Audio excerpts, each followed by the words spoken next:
Banyak sahabat-sahabat kita di kelompok sebelah mengharamkan alat-alat musik. Mereka bertendensi pada hadis yang diriwayatkan oleh Imam Bukhari, la yakunanna min ummati aqwamun yastahillunal hira wal harira wal khamra wal ma'azifa. Akan tetapi di situ ada kesalahpahaman dalam pemaknaan hadis. Bagaimana kesalahpahaman itu? Simak video ini. Assalamualaikum warahmatullahi wabarakatuh. Sahabat semuanya yang saya cintai, menetapkan hukum haram terhadap alat musik sebenarnya tidak tepat. Mengapa? Karena hukum haram, hukum sunnah, mubah, makruh, dan semisalnya adalah hukum-hukum taklifi yang ditujukan untuk sebuah amal perbuatan seorang mukallaf, bukan untuk zat atau benda mati. Contoh sederhananya gini, bila ada orang minum khamr, maka hukum haram itu melekat pada perbuatan minumnya, bukan kepada orangnya atau khamrnya. Lantas apakah salah mengatakan khamr itu haram? Ya jawabannya tidak. Karena semua orang tahu maksud dari perkataan itu adalah meminumnya yang haram, bukan zat khamrnya yang haram. Kemudian jika dipertanyakan, kalau bukan khamr yang haram, berarti khamr halal. Nah, ini pertanyaan yang tidak perlu jawaban, karena pertanyaan ini terbangun dari pola persepsi yang salah, yaitu melekatkan hukum taklifi kepada benda mati. Ya, persepsi seperti ini perlu digeser sedikit saja agar dalam menempatkan masalah suatu itu sesuai dengan pada porsinya. Sebenarnya yang perlu dipertanyakan adalah kenapa minum khamr itu haram. Nah, ini maka jawabannya karena khamr memiliki sifat iskar atau memabukkan. Dan sebagai pengetahuan khamr secara bahasa adalah minuman yang membuat akal tertutup, berupa gangguan pada kesadaran dan akal. Saya harap contoh ini dapat dimengerti agar dalam pembahasan tentang alat musik selanjutnya kita dalam persepsi yang sama. Poinnya adalah hukum taklifi, haram, sunnah, mubah, dan seterusnya. Semuanya itu sasarannya adalah amal perbuatan seorang mukallaf, bukan kepada zat ataupun benda mati. Sekarang kita bahas tentang alat musik. Banyak dari ustadz-ustadz sebelah yang berfatwa mengharamkan alat musik. Mereka berdalil dari hadis sahih yang diriwayatkan oleh Imam Bukhari. La yakunanna min ummati aqwamun yastahillunal hira wal harira wal khamra wal ma'azifa. Sungguh akan ada dari umatku kaum-kaum yang menghalalkan zina, kain sutra bagi lelaki, khamr, yaitu segala sesuatu yang memabukkan, dan alat-alat musik. Nah, ini hadisnya memang sahih, ya kita akui ini adalah hadis sahih, tapi untuk pemahamannya sebentar dulu. Perhatikan, di situ ada lafal al-ma'azif yang diterjemahkan sebagai alat-alat musik. Sebenarnya ini klaim terjemahan yang kurang tepat ya, tapi bila dibaca orang awam terjemahan ini ya maka tentu mereka akan percaya bahwa Nabi Muhammad SAW benar-benar mengharamkan alat musik, padahal sebenarnya tidak. Istilah Nabi mengharamkan alat musik dan ma'azif bermakna alat-alat musik hanyalah sebuah klaim sepihak dari penerjemah ustadz kelompok sebelah itu dalam memahami hadis. Ini sangat disayangkan dan ini sangat memprihatinkan sekali ya. Karena kepercayaan orang awam terbangun dari klaim terjemahan hadis secara sepihak oleh penerjemah, bukan dari kemurnian hadis itu sendiri.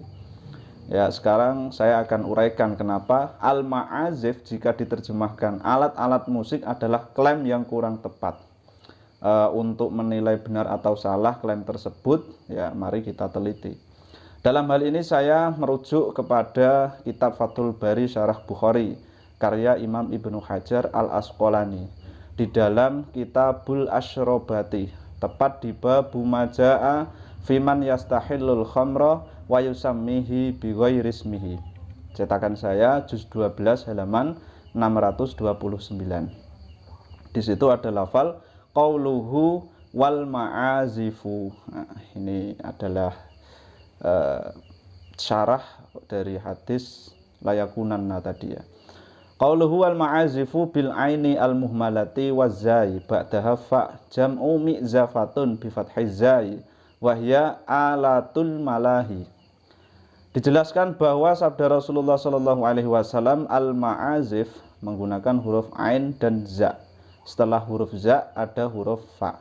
Ma'azifu. Nah itu.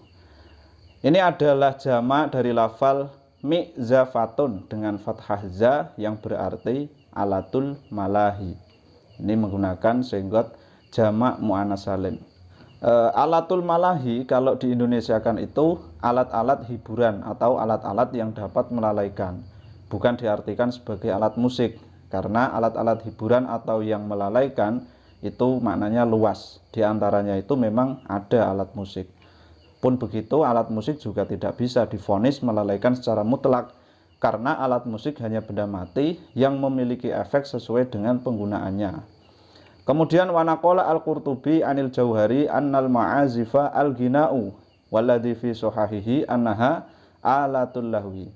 Kemudian menurut Imam Al-Qurtubi dari Imam Jauhari bahwa al-ma'azif adalah al-ghina atau dalam Indonesianya itu bernyanyi. Namun Imam Al-Qurtubi dalam sahihnya menyatakan bahwa al-ma'azif adalah alatul lahwi. Jadi ada dua makna dari Imam Al-Qurtubi, yaitu al-ghina dan alatul lahwi.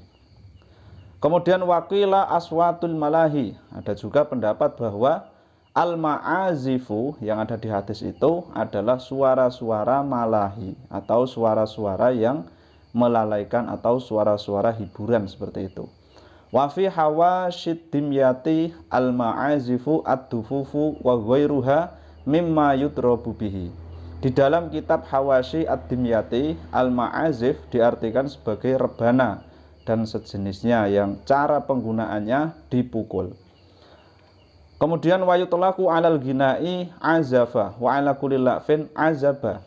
Dan kebiasaan orang Arab dalam berkata biasanya membahasakan nyanyi dengan kata azafa. Begitu juga bermain, mereka juga membahasakannya azafa. Wa waqa'a fi riwayati Malik bin Abi Maryam tagdu alaihimul qiyanu wa taruhu alaihimul ma'azifu. Di dalam riwayat Malik bin Abi Maryam ada redaksi hadis tagdu alaihimul qiyanu wa taruhu alaihimul ma'azif. Ya, ini satu riwayat. Untuk pembahasan riwayat Malik bin Abi Maryam ini sebetulnya sangat panjang sekali di kalangan para ulama. Oke, sekarang teman-teman bisa nilai sendiri apakah Nabi Muhammad SAW benar-benar mengharamkan alat musik. Sedangkan hadis ini yang mereka klaim bahwa Nabi Muhammad SAW mengharamkan alat musik, terdapat masalah dalam pemaknaan al-ma'azif.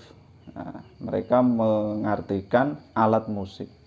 Bahkan ketika merujuk kepada kitab Fathul Bari, tidak ada ulama yang menyebutkan al-ma'azifu sebagai alat musik. Yang ada adalah alat malahi atau alat-alat hiburan atau alat-alat yang melalaikan.